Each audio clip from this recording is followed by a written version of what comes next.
Hello, Internet. Now that we have our own domain-specific training data set, now we're going to use it. Now we're going to train an SBERT model on this one. So first thing what we do, we install our sentence transformers, we install PyTorch, we have a look that we have the CUDA version installed. And then what we do, oh, come on, is that we load now my specific training dataset as a gzip file from my drive, and we have it available. So this is exactly where we left off in the last video, and now we're gonna use it.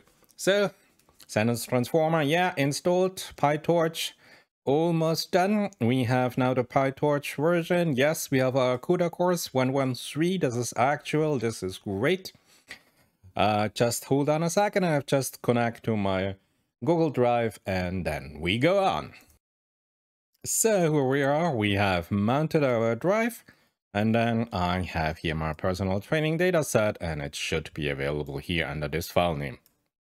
Now, you remember, we built this specific training data set absolutely equivalent from the data structure to our SNLI, stand for training data set.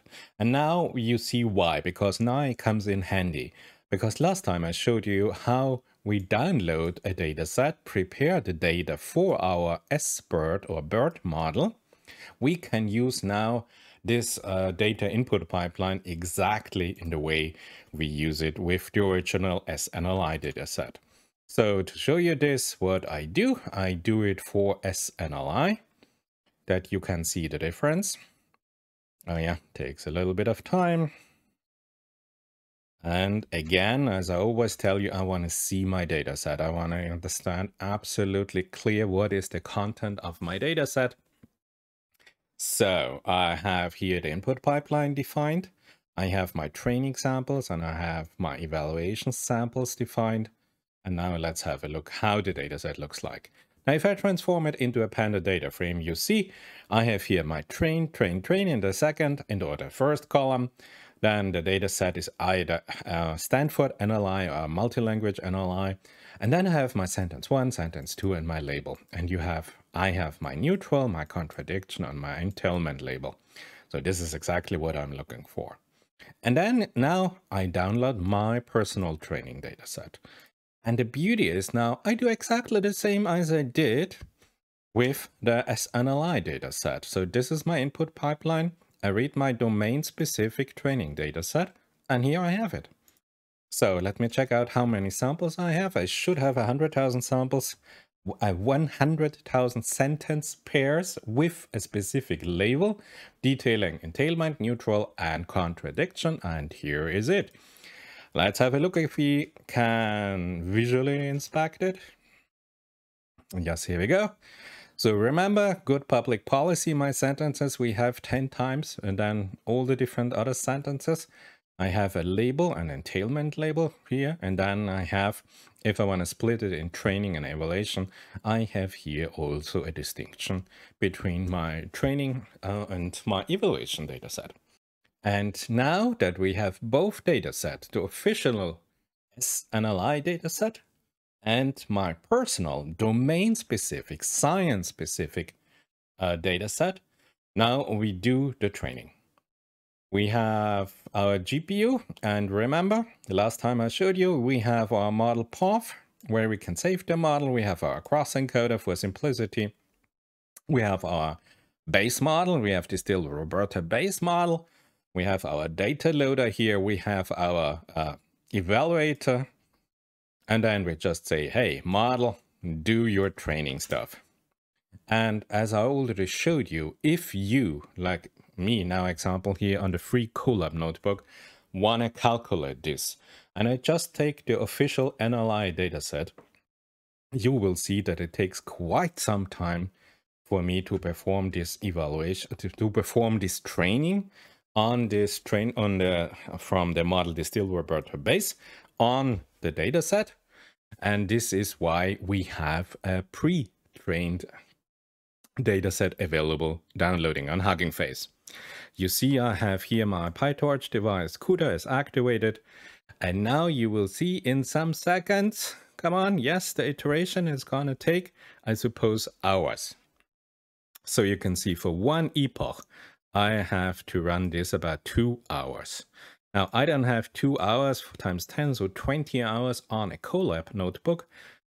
So therefore we do the next best thing and we just stop this, because this is just the official SNLI dataset. We have this already pre-trained from us, and we say, hey, the model from Hugging Face, please download exactly the same model, but now this time already pre-trained, and I download the complete trained model. So whatever this would be doing here in 20 hours, I already have the result downloadable from Hugging Face.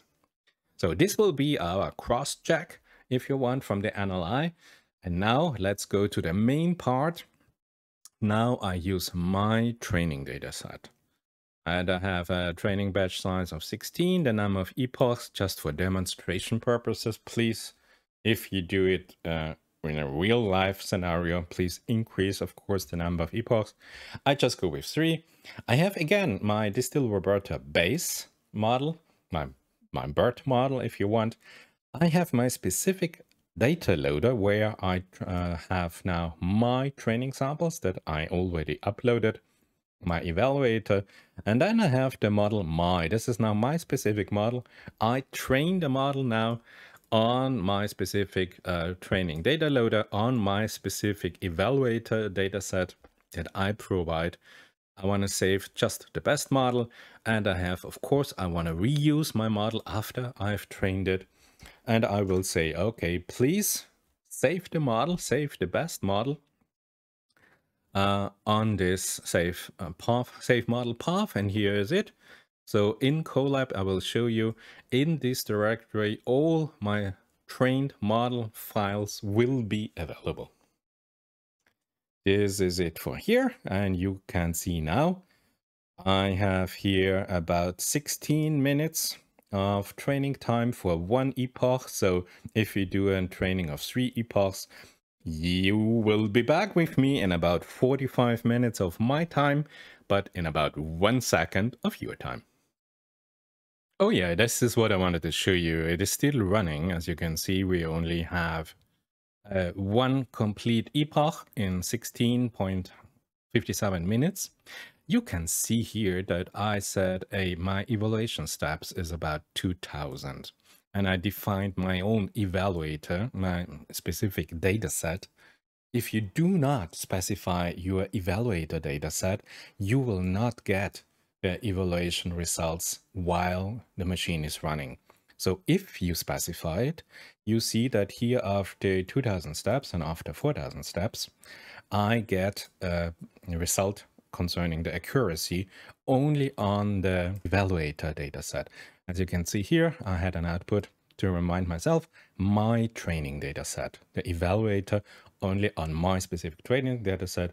You see the accuracy after 2000 steps, accuracy after 4000 steps, and at the end of epoch 1, we achieved this accuracy. So it looks that we are on the right track, more or less.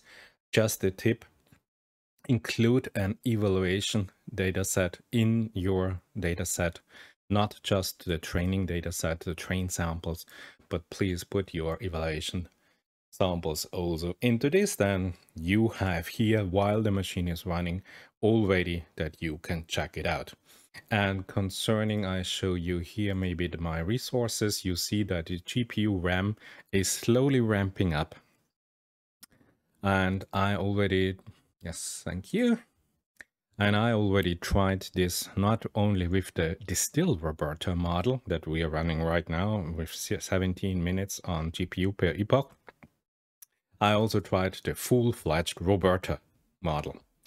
And I can tell you it takes 3 hours and 50 minutes on this free GPU on Colab, but you crash with out of CUDA memory. And even if you just take the Roberta, you have 3 hours 20 per single epoch, and then you crash out. You crash with out of CUDA memory again. So I don't know if this Colab Plus or Colab Super or whatever it is, if you have an improvement over there. But just my recommendation would be, if you're here on these free resources and you are limited to the RAM provided by your Google Compute Engine, then as you can see, we have here 12.6 GB RAM. This is definitely not enough to run a pure Roberta model. So we are stick to the distilled Roberta, to the reduced Roberta, slimmed down model of Roberta. And yeah, this is it. As you can see, calculation is still running.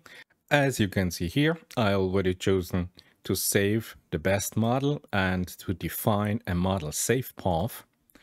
And if you now have a look at your files that are available for you, you see that in the output, we have now here exactly, as I showed you here, output my training dataset and date and time. So here, my training dataset and time.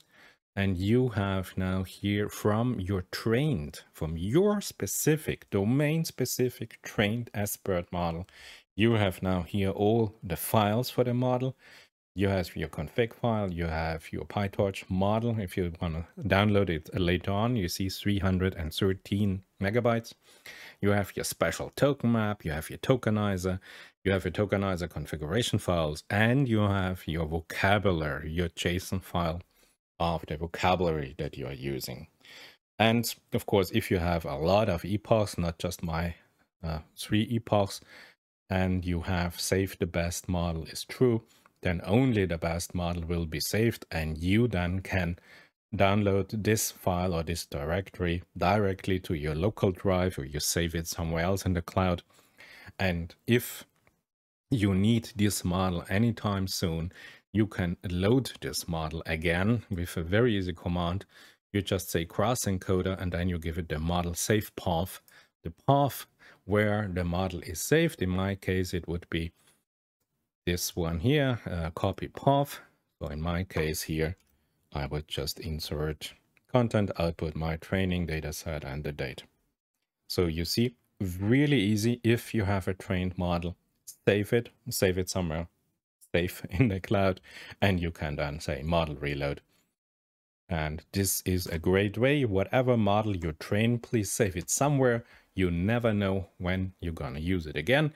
And even you can have a correlator on your model and evaluate externally if you do not have this during your fine-tuning phase. But this was it. This was the short interrupt, and we just let the machine finish the training.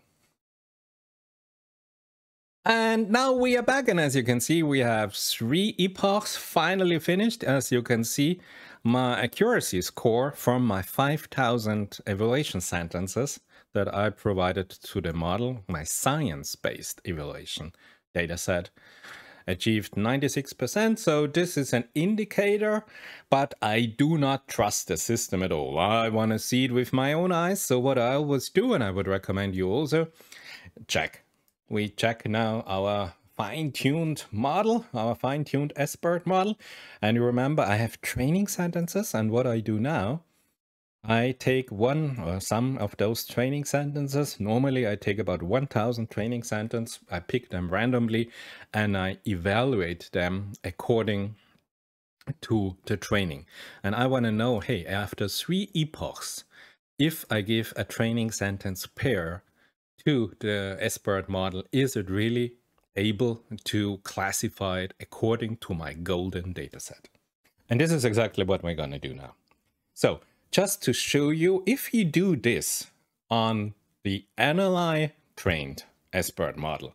So we take here the SNLI distilled Roberta base model, and I have here 4 sentence pairs. And those 4 sentence pairs have a sentence 1 and a sentence 2, or A and B. And this is if you do now a cross-encoder from the standard SNLI dataset. Let's run this cell. Let's have a look.